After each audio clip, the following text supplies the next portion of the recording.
देख रहे हैं भारत एक्सप्रेस और मैं हूं आपके साथ आंचल मित्तल। अनुराग बसु की मच अवेटेड फिल्म मेट्रो इन दिनों सिनेमा घरों में दस्तक दे चुकी है। इस फिल्म को लेकर अगर बात करूं तो इसको देखना एक खूबसूरत सफर पर जाने जैसा लगा।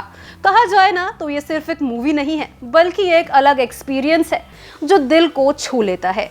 अनुराग बसु की ये फिल्म एक साथ कई स्टोरीज को दिखाती है और वो भी बहुत अलग और रिलेटेबल तरीके से। मूवी देखने के बाद सबसे खास ये लगा कि इस मूवी ने कोई मैसेज जबरदस्ती देने की कोशिश नहीं की बल्कि बहुत ही सिंपल तरीके से मैसेज को डिलीवर कर दिया। मूवी में कोई फालतू ड्रामा या नाटक नजर नहीं आया बल्कि फिल्म देखकर ऐसा लगा कि दिल से कहानियां दिखाई जा रही हैं और उसे बस देखते ही जाओ। तो इस मूवी में 5 कहानियां चल रही है और हाँ, ये पांचों कहानियां बहुत ही सुलझे हुए तरीके से पेश की गई है। आपको कंफ्यूजन तो बिल्कुल नहीं होने वाली।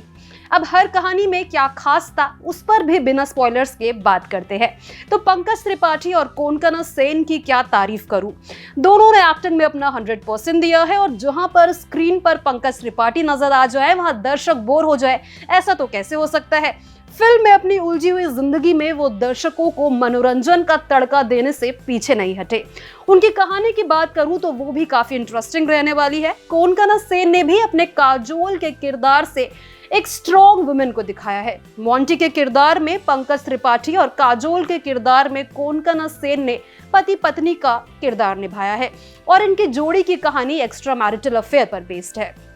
मोंटी के एक्स्ट्रा मैरिटल अफेयर का काजोल कैसे भांडा फोड़ करती है और ये देखकर आपकी हंसी नहीं रुक पाएगी। अब दूसरी कहानी है चुमकी यानी सारा अली खान और पार्थ यानी कि आदित्य रॉय कपूर की। ये ऐसे दो यंगस्टर्स हैं जो अलग अलग रास्तों पर चल रहे हैं, फिर भी दोनों के बीच का बॉन्ड ऐसा है कि एक दूसरे की तरफ खींचे चले आते हैं। चुमकी पहले से एक रिलेशनशिप में है लेकिन उसे पार्थ के साथ टाइम स्पेंड करना अच्छा लगता है। अब इस सिचुएशन को वो कैसे हैंडल करते हैं ये देखने में आपको मजा आएगा। कैसे चुमकी को चीजें रियलाइज होंगी और ये सब मूवी में दिखाया गया है। आदित्य रॉय कपूर की एक्टिंग बहुत जबरदस्त रहने वाली है और सारा अली खान को जैसे हर बार एक्टिंग के लिए ट्रोल किया जाता है, इस मूवी में उनकी एक्टिंग बर्दाश्त करने लायक है और उससे थोड़ी ज्यादा अच्छी है। और जैसे ही स्क्रीन पर आदित्य रॉय कपूर आएंगे आपकी नजरें वैसे भी सिर्फ उन पर ही रहने वाली है। अब तीसरी कहानी है आकाश यानी कि अली फजल और श्रुति यानी कि फातिमा सना शेखी। इनका जो रिश्ता है ना उसमें बहुत सच्चाई दिखाई देने वाली है। दोनों कॉलेज के टाइम से साथ है। आकाश अपने आप को इंडस्ट्री में एक सिंगर की तरह एस्टैब्लिश करने की कोशिश कर रहा है। दोनों शादीशुदा है। इस बीच श्रुति अपनी चीजों में भी उलझी हुई नजर आएंगी। फाइनेंशियल स्ट्रगल इनमें देखने को मिल रहा है लेकिन दोनों एक दूसरे के लिए लॉयल है और इनकी कहानी ये दिखाती है कि कैसे हमें कभी भी रिश्तों से गिव अप नहीं करना चाहिए।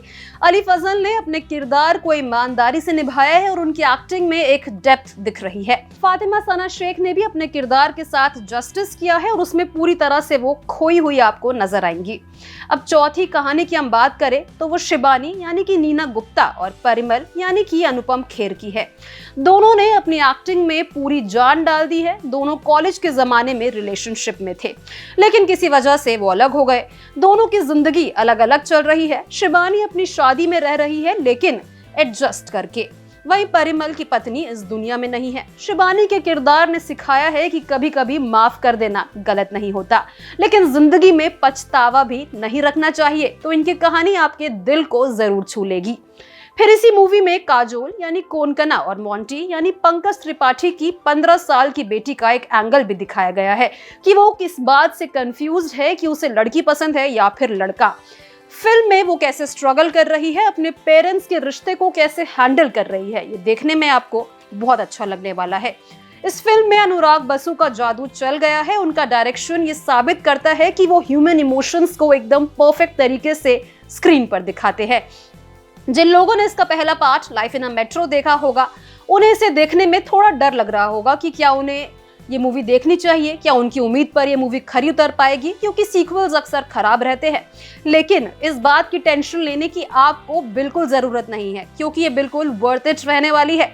इस मूवी की टोन, सिनेमेटोग्राफी बहुत सुकून देने वाली है। मूवी म्यूजिकल है जो आपको वाइब करने पर मजबूर कर देगी। मूवी के बीच में काफी सारे सरप्राइज एलिमेंट्स डाले गए हैं जिन्हें देखकर आप खुश हो जाएंगे। अगर मूवी के नेगेटिव पॉइंट्स की हम बात करें तो हो सकता है कि आपको शायद इसकी एंडिंग थोड़ी सी इनकम्प्लीट लगे और ऐसे लगे कि थोड़ी और लंबी ये मूवी होनी चाहिए थी। बाकी ये मूवी अमेजिंग है और इसे आपको जरूर देखना चाहिए। आप ये मूवी देखेंगे या नहीं हमारे साथ कमेंट बॉक्स में जरूर शेयर करें। इसी तरह के और रिव्यूज के लिए हमारे चैनल को जरूर सब्सक्राइब करें।